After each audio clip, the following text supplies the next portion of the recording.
सुळे हे आपल्याला एकत्र दिसत आहेत आणि तिथे कार्यकर्त्यांची मोठी गर्दी आहे। अजितदादा अमर रहेच्या घोषणा या कार्यकर्त्यांकडनं आपण बघतोय दुपारपासूनच दिल्या जात आहेत आणि हा सगळा जनसमुदाय आता वाट बघतोय ते म्हणजे अजित पवार यांचं पार्थिव कधी विद्याप्रतिष्ठानच्या या मैदानामध्ये येतंय आणि तिथे अंत्यदर्शन घेता येतंय। निश्चितच विद्याप्रतिष्ठानच्या प्रांगणात हा संपूर्ण जनसागर खरं तर इथं लोटलेला आहे। जिथपर्यंत नजर जाईल तिथपर्यंत आपण बघतोय हे सगळे कार्यकर्ते आहेत आणि आता अगदी थोड्याच वेळात अजित पवार यांचं पार्थिव हे या ठिकाणी अंत्यदर्शनासाठी ठेवलं जाणार आहे आणि रात्री 10 वाजेपर्यंत इथं अंत्यदर्शन घेता येणार आहे। तर उद्या सकाळी 11 वाजता पार्थिवावरती अंत्यसंस्कार केले जातील। अंत्यसंस्कारांच्या वेळी देशाचे पंतप्रधान नरेंद्र मोदी, गृहमंत्री अमित शहा हे देखील उपस्थित असतील असं सांगितलं जात आहे। मात्र आता पुन्हा एकदा ही दृश्य आपण बघतोय ती म्हणजे अजित पवार यांचं पार्थिव हे विद्याप्रतिष्ठानसाठी रवाना केलं जाईल आणि सोबतच अख्खं पवार कुटुंब जे सध्या बारामती मेडिकल कॉलेजमध्ये आहे ते देखील सगळेजण विद्याप्रतिष्ठानच्या या प्रांगणामध्ये येतील असं एकूणच वाटतंय। आणि त्याआधी राष्ट्रवादीचे अनेक नेते असतील किंवा मग इतरही राज्यातले नेते हे आधीच विद्याप्रतिष्ठानच्या या प्रांगणामध्ये पोहोचलेले आहेत आणि आता ही दृश्य ताजी आपण बघतोय। बारामतीमध्ये अक्षरशः जनसागर उसळलेला आहे। मगाशी आपण काही ड्रोन दृश्य बघितली होती, जिकडे तिकडे जनसमुदाय हा बारामतीतल्या रस्त्यावरती सध्या बघायला मिळतोय कारण अजित पवार यांचं अंत्यदर्शन घेण्यासाठी हा जनसमुदाय लोटलेला आहे। आणि ही दृश्य आपण बघत आहोत बारामती रुग्णालयातली। या ठिकाणी सुप्रिया सुळे, गिरीश महाजन, उपमुख्यमंत्री एकनाथ शिंदे, मुख्यमंत्री देवेंद्र फडणवीस या ठिकाणी उपस्थित असल्याचं आपण बघू शकतोय। अगदी थोड्याच वेळात आता अजित पवार यांचं पार्थिव हे विद्याप्रतिष्ठानच्या प्रांगणात ठेवलं जाणार आहे आणि त्यानंतर आपण ही दृश्य बघत आहोत। या ठिकाणी हे सगळे कार्यकर्ते खरं तर एकवटलेले आहेत। लाखोंचा जनसागर विद्याप्रतिष्ठानच्या या प्रांगणामध्ये एकवटलेला आहे। ज्या ठिकाणी हे पार्थिव ठेवलं जाणार आहे तिथे एक व्यवस्था करण्यात आलेली आहे जेणेकरून सर्वांना अंत्यदर्शन घेता येईल। काही तास हे पार्थिव इथे असेल आणि जे बारामतीकर आहेत, जे अजित पवार यांचे समर्थक आहेत, चाहते आहेत, आता आदिती तटकरे या देखील पोहोचलेले आहेत। माध्यमांकडनं त्यांच्या प्रतिक्रिया विचारल्या जातात मात्र अर्थात साहजिक आहे सगळेच जण निशब्द झालेत कारण या सगळ्यांसोबत अजित पवार हे कालच्या कॅबिनेटला उपस्थित होते। मात्र कालची कॅबिनेट आटपून ते आज सकाळी लवकर ज्यावेळेला जिल्हा परिषदा किंवा पंचायत समित्यांच्या निवडणुकांच्या प्रचारासाठी जेव्हा बारामतीमध्ये येत होते त्याच वेळेला त्यांच्या विमानाला दुर्दैवी अपघात झाला आणि यामध्ये राज्याचे उपमुख्यमंत्री अजित पवार यांचा दुर्दैवी मृत्यू झाला। त्यामुळे कोणाला विश्वासच बसेना ही बातमी आल्यानंतर की नेमकं काय घडलं। छगन भुजबळ यांची जी प्रतिक्रिया आपण ऐकली ती सुद्धा अगदी निशब्द करणारी होती। महाराष्ट्र कुछ एक्सप्रेशन सर बोल दीजिए। भूषण सर कितना बड़ा लॉस है महाराष्ट्र के लिए? दादा भूषण सर दादा भी अरे बहुत बड़ा लॉस है, जाओ दो क्या बोलने जाते हैं?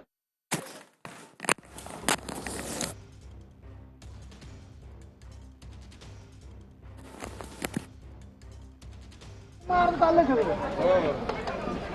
बात ये पॉइंट होने का फर्क पड़ सकता है। क्या हो गया खुद अपन दान का गाड़े साहब तो चाल ले गए तुमचे काय बरोबर बोल रहे हो।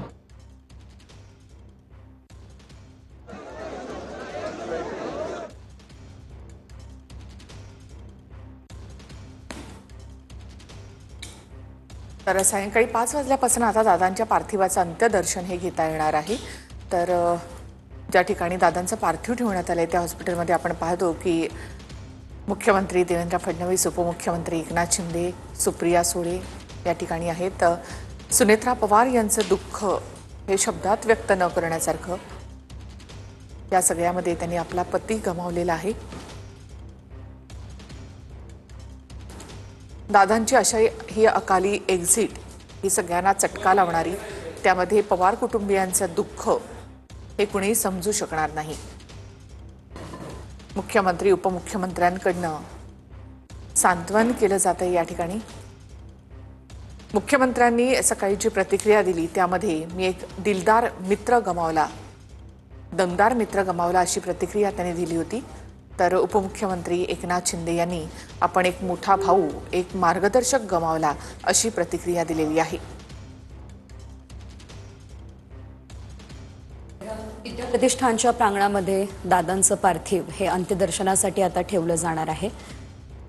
या दरम्यान आपण जर बघितलं तर विद्याप्रतिष्ठानच्या परिसरामध्ये सुद्धा मोठ्या संख्येने कार्यकर्ते जमण्यास आता सुरुवात झालेली आहे.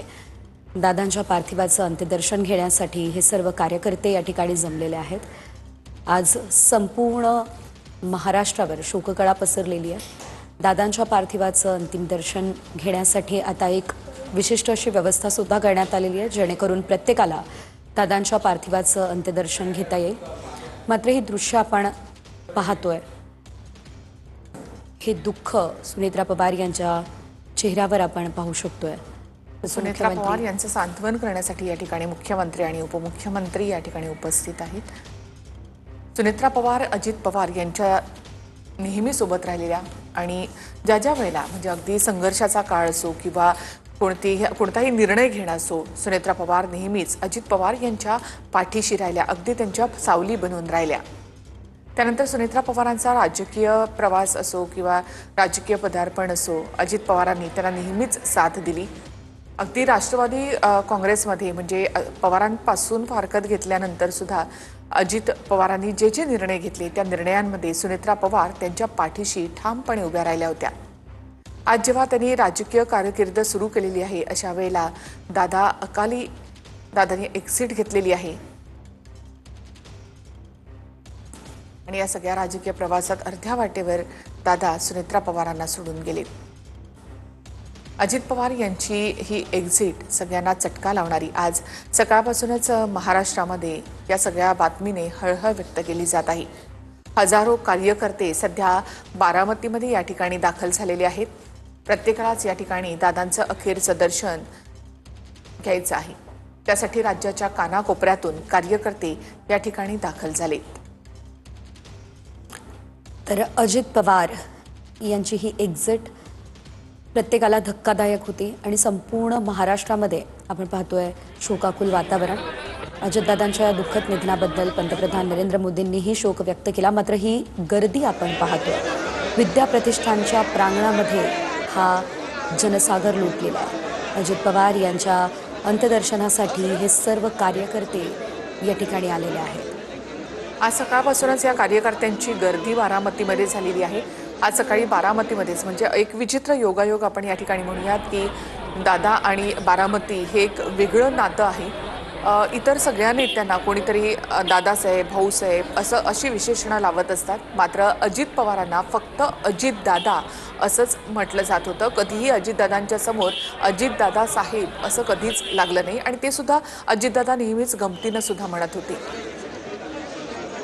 त्यामुळे प्रत्येक बारामतीकरांसाठी, राज्यातल्या राष्ट्रवादीच्या कार्यकर्त्यांसाठी दादा हे दादा होते.